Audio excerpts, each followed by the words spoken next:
हलदिया फूलरे माँ मोर केते सुंदर लगुनि। नमस्कार सांग माने, ये हूँ मोर आज स्टोरी सर्ट एंड क्विक। तो सकाळु सकाळु सब कम सारिकी बालकनी की गला बेलू देखिली आज आउ गोटे फूल फुटी जोटा कि गचर 3 नंबर फूल, ता सहित किसी अपराजिता फूल आउ जुई फूल भी फुटी।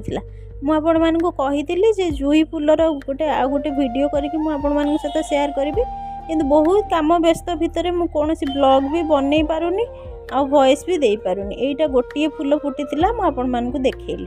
मु आसिकी घरे पूजा करी आ माँ को जुई फूल आ हलदिया फूल सजई। तो पूजा सारिकी आसिकी वर्क रे बसिली, मन पड़ा जे डुडुन अंटा सूताटा छिड़ी जाइतिला आउ ताकू लगेई देली। तो गुंथिला बेले भाबुथिली जे एई सब जिनस को मु भी प्रथमे अंधविश्वास बोली भाबुथिली। मे भी हेइथिबो सेटा अंधविश्वास, किंतु माँ मन ना हुए तो एटा करिदेले मो छुआ सुरक्षित रहिबो, ए सब मन को आसे। तो ए सब केवल माँ ही बुझी पारिबो।